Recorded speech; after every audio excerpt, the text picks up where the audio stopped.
Hello, Lyndon Story here, introducing the Human Union Project. In this talk, I'm going to briefly outline the basics.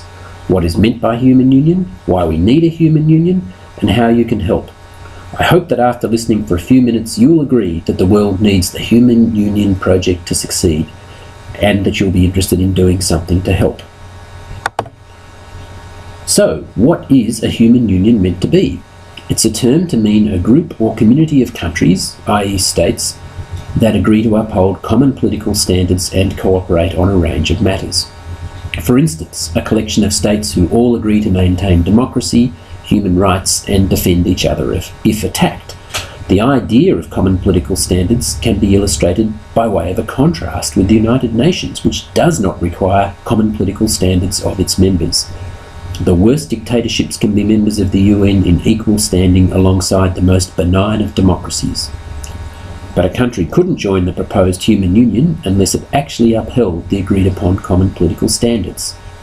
Likewise, it couldn't stay in unless it maintained those standards.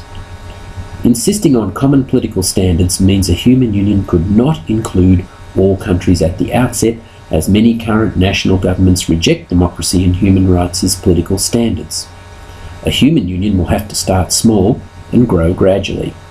This slowness may seem disappointing, but the only way to successfully build an organisation that does have common standards is to insist upon them. The UN's lack of common political standards helped it grow quickly, as being a cruel and repressive dictatorship was, and is, no barrier to entry. But the effective legitimising of tyrants and dictators through UN membership has made it impossible for the UN to build a genuine global political community. The UN has failed in this regard. A gradually growing human union is preferable to failure. A human union can start with one country issuing a human union declaration, a declaration that it is willing to negotiate with others to form a human union based on respect for democracy, human rights, and other agreed upon values. It is very difficult to change the world all at once, but easy to change it gradually if we have a clear vision of what we are doing. A human union is part of that clear vision. This is the point where some people say, okay, but why? Why do we need to build a human union now? There's no immediate problem. We can build a human union later. Here's some immediate problems. Poverty, hunger, climate change, human rights violations, and other serious issues exist now. These problems may not all be occurring in your backyard. They may not all be occurring in your country, although climate change is. But they are all occurring now. They are causing human suffering now. They are causing deaths now. These issues cross national borders. From an ethical perspective, they involve the suffering of our fellow human beings. From a pragmatic perspective, they create security threats as people become willing to use force against those they see as more privileged and powerful in an unjust world. They create security threats as people attempt to migrate from the less well-off to the more developed areas of the world, only to be told they can't come in. The ultimate security threat they create is war, which is lurking as an ever-possible threat when our system of competing states fails to resolve the injustices and conflicts between humans. Whether looked at from an ethical or pragmatic perspective, these issues cross national borders and need to be addressed. Their solution must cross national borders too. In fact, the system of states is often the very thing which frustrates the solutions. Take climate change, for example. Global conference after global conference has seen countries commit to take effective action. But effective action has not happened on a global scale. When effective action means risking one country's economic growth so that it falls behind others, effective action disappears. Leaders put the national interest, conceived of as national wealth, ahead of the rest of humanity and the planet.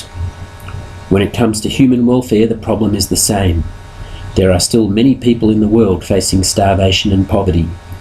Yet the leaders of the wealthiest nations remain focused on increasing the wealth of their nations, even while people in other nations starve. A world divided between countries threatened by obesity and countries threatened by malnutrition is a world where competing states are part of the problem rather than the solution. We need to move beyond the system of competing states and put the human interest before the national interest, not after it. Starting a human union is one way we can begin building a human political community that addresses the issues humanity faces.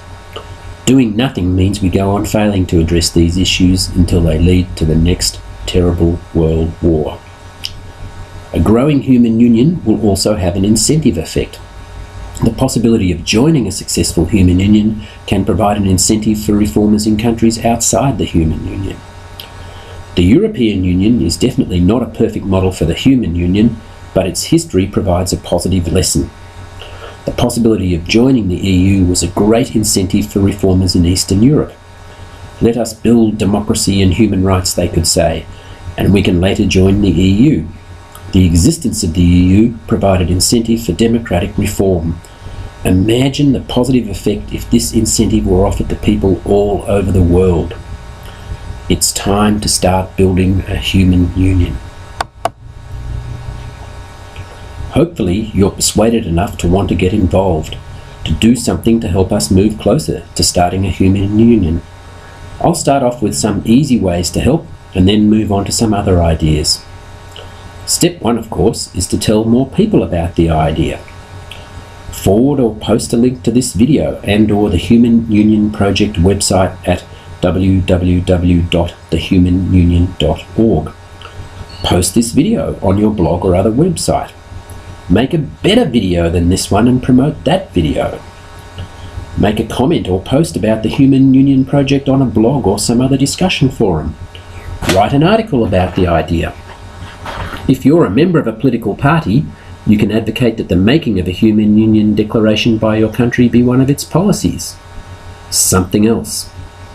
The something else you might choose to do is crucial. The Human Union Project is only just starting. There isn't an official agency or worldwide Human Union Party. There is no leader of the Human Union Project.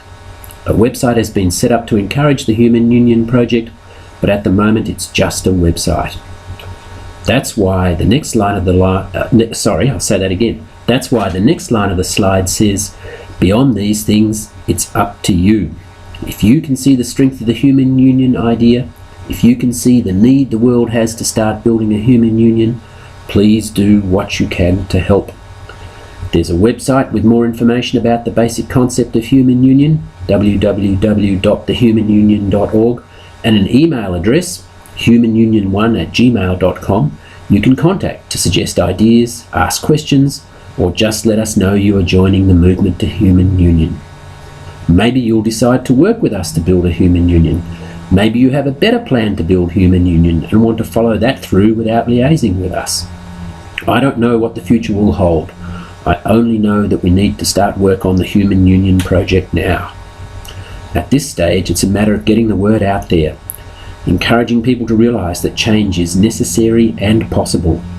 We're not at the end of history, we're actually closer to the beginning of history, and building a human union is one of the great projects of this century and the future. Once we get the word out to enough people, and they start talking amongst themselves or communicating with us through the existing website, we'll be able to start taking the next steps and move towards building a human union. Whatever the next stage of the Human Union Project will be, it's up to you. Thanks for listening.